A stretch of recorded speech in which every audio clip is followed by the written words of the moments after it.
সবাইকে জানাই মিষ্টি সকালে শুভেচ্ছা। মিষ্টি সকালে শুভেচ্ছা জানাতে গিয়ে গলায় আটকে গেল মনে হলো। আমি ব্লগটা এখন থেকে স্টার্ট করলাম একদম পুরো 10টা থেকে। রান্না বসিয়ে দিয়েছি আর এদিকটায় দেখো দাদা এদিকে এটা মুছে নিচ্ছে, পরিষ্কার করে নিচ্ছে। বাইরে কি সুন্দর রোদ উঠেছে। এটা এখন মনে হয় রোদটা প্রতিনিয়তই হবে। জানলা খুলেছি এখন এগুলো গোছায়নি, মানে প্রচন্ড তাড়াহুড়ো বেঁধেই যায়। নিয়ে এসছে এগুলো রান্না ভীষণ ভালোবাসি, তো সবজিটা আমার প্রতিদিনই হয়। তবে একটু পটাপট করে কাজগুলো করে নিই, তারপরে তোমাদের সঙ্গে আবার দেখা হচ্ছে। করে কাজ করতে গিয়ে কি অবস্থা দেখেছো? গরম ভাত ভাগ্যিস আমার পায়ের পর পড়েনি, পুরো ভাত পড়ে কি অবস্থা হয়েছে। মানে কাজ আগাতে গেলে কি হয়, ঠিক পিছিয়ে যায়। একটুর জন্য ফিরলাম, মনে হচ্ছে শরীরটা সত্যিই খারাপ।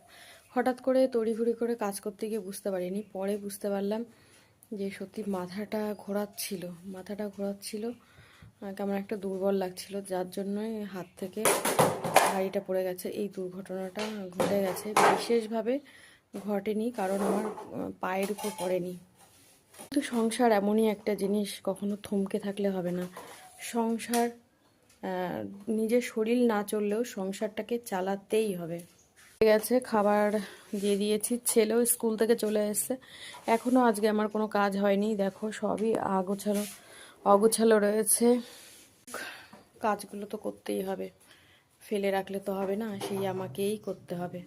তো কাজগুলো করতে থাকি, আবার তোমাদের সামনে ফিরে আসছি। দেখো সবজিগুলো বাইরে নিয়ে এসেছি, সবজিগুলোর মধ্যে পুরো ভাত পড়ে রয়েছে।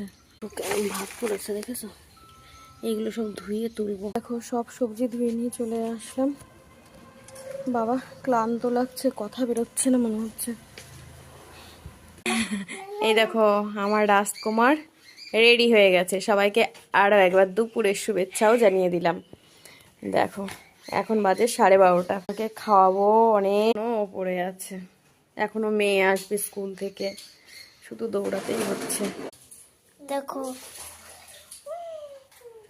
দুটো কাজ হলো, ঘরটা মোছা হয়ে গেছে, জিনিসপত্রগুলো সব মোছা হয়ে গেছে। আমি একদম প্রতিদিন আমি এভরিথিং আমি জিনিসপত্রগুলো মুছি, তার কারণ বাচ্চারা তো সব জিনিসে হাত দেয়। এটা আমার ছোটোবেলা থেকে, মানে ওদের ছোটোবেলা থেকে আমার একটা অভ্যাস।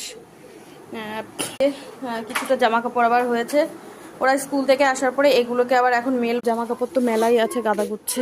একটু ওলট পালট করবো, তারপরে আজকে বড্ড দেরি হয়ে গেছে ওদের খাওয়ানোর জন্য, তারপরে ওদের খাবো। আর আমারও তো শরীরটা মনে হচ্ছে ভালোই নেই, শরীরটা ভীষণ দুর্বল লাগছে, মাথা ঘোরাচ্ছে, যার জন্য আজকে এই বিপদটা ঘটতেই পারতো।